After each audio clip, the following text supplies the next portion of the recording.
Hello, let's have one very quick session on the last journey of life. Last journey of life, sometimes it's very heartbreaking, sometimes there are lots of discussions and debates that does round around it. From a very young age, I have been thinking about it that life in between might be anything, but end of the day, it's like you go back to the earth, you go back where you came from. I have no idea how the religions put it, how the yogis put it, how the Sufis put it. But as a very ordinary human being, I would put it as a very simple emotion, heartbreaking, shocking, unbelievable. But this is also one point where understanding of the life deepens, where you detach from within. You don't require to detach literally from the people, from your responsibilities, from your potential day to day life. It's just that whatever you do, it becomes a kind of action which requires you to be completely withdrawn from what it brings to you joy, happiness, sadness. Let it be the part of the process. So, today I had a brief encounter with a human emotion called death. So, I had been mentioning about it that there is a last rites ceremony of one of very good dear friend's father, and we went there. So it was a Christian prayer meeting, and it's very peaceful actually. It's very peaceful. I think only the human beings have this way of saying goodbye. Animals keep on dying every day. Even the human beings keep on dying. Soldiers keep on dying. Kids keep on dying. Stillborns. Diseases. As Buddha said, life is a misery, which is true. But in this short rhythm of life, whatever the breath that comes in goes out, there is a world of beautiful creation. There is a world of understanding. There is a world of a befitting tribute to the creation of the Mother Earth or the super creator, whatever you want to call it. But it's very fierce, very just let it go. Let it go. It's going to bother me now, this train business.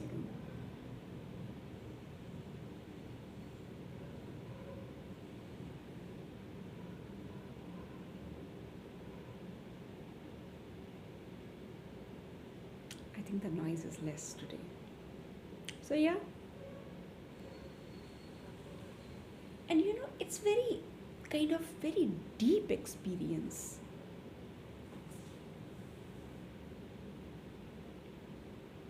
The tantras, the tantrics, the people who watch, the people who do siddhis, people who are the the people who are trying to gain deep understanding of life, they usually go and do meditation in such places, in burial grounds, in cemeteries, and shamshans, and all that. Even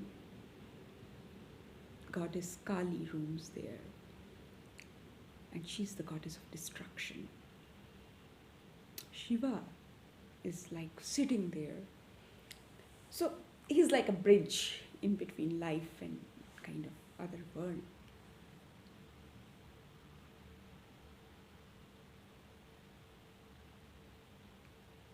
I don't know how the science believes, but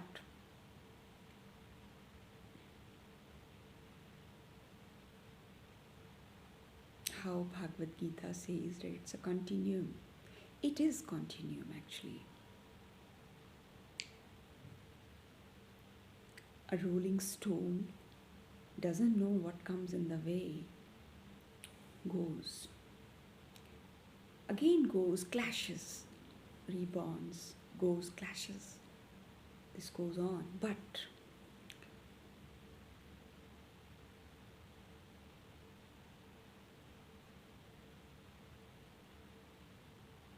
Bhagavad also says that people travel with their five senses intact. So we have to be very selective about how we train the hearing, the sight, the seeing, the tasting, the what are the five senses? Eat, drink, sense, feel. I don't know, fifth one, but yeah, that's that. So,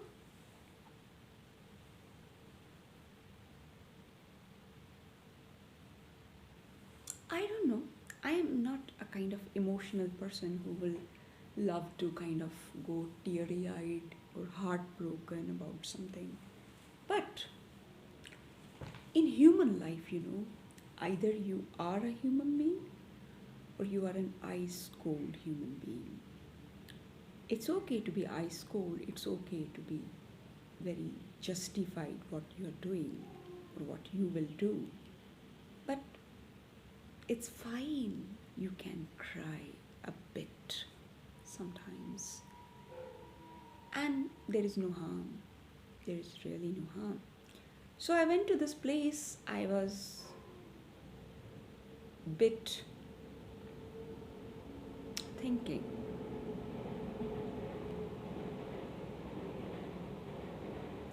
It's very touchy, and my fundas are very clear that death is very much the part of life. What has begun has to end, and you don't have any. What can a person do? I mean,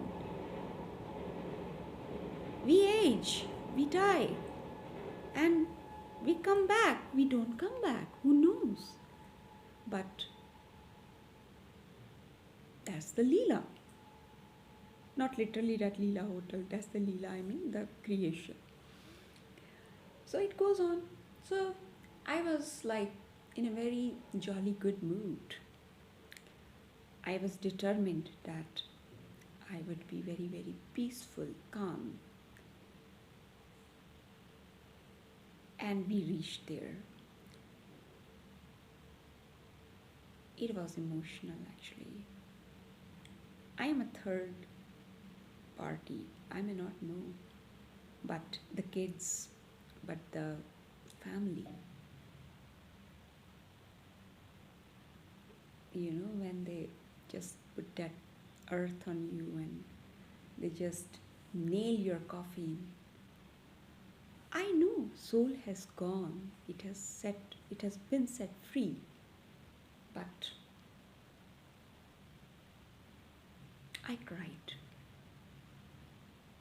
And that's fine.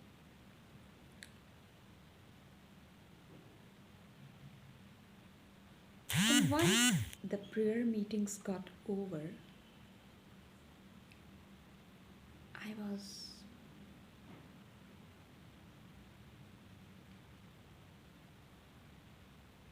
a worldly woman. I started looking around. I looked at the people. Were they scared? Were they crying? What was happening?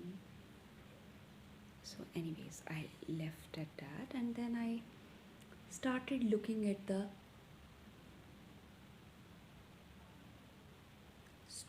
stones which they lay. Some people had fed their loved ones with idlis, with eatables. There were flowers, there were incense, there was incense. And you know what? When I came back, or when I went in, there was a school van. and the service was taking place in the other chambers. It was touchy. Suddenly, you get to feel, oh my God, was it a kid? Was it a teacher? Who was that? Don't know. But you feel for the person. You are united in grief. You have no idea who are they, what are they doing, but you want to just sit there. Just sit there. I won't say even pray. Sit there. Crying doesn't help, but yeah. Then, of course, there were like priests and father and all that, and I could sense that nobody knows where are we going, what's happening. Everybody is doing sort of karma, sort of what is required to be done, what is a ritual, do it and get done with it. So what was my learning out of all this? It was very simple. You can be vulnerable, there is no harm. You can cry. You can be sensitive, there is no harm. You can express. But at the same time, you have to understand it's not in your hand. It's in nobody's hand. It's inevitable. You also have to go one day, and yeah, that came to my mind actually. I also have to go one day, and I was like completely calculating. I may not like anybody to be attending my services, my kind of prayer meetings or something. I would just be gone. I would ensure that it's very quiet thing. And when I'm late to rest, when I go off to the other journey of mine, I would not be attached. I won't look back.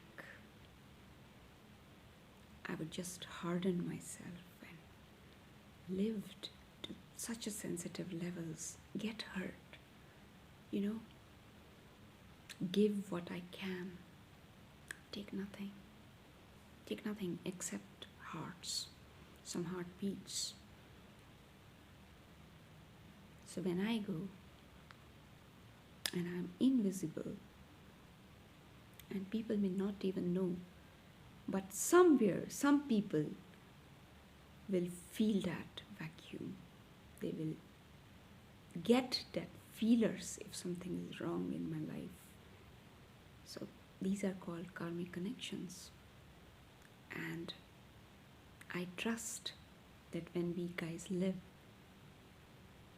we can live with such love, with such respect towards life, so that magics happen and you don't get attached or tangled with life, but you live.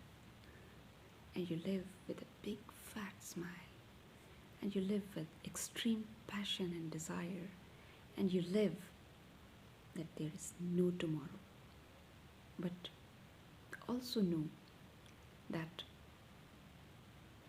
there is always a tomorrow. Much love. See you.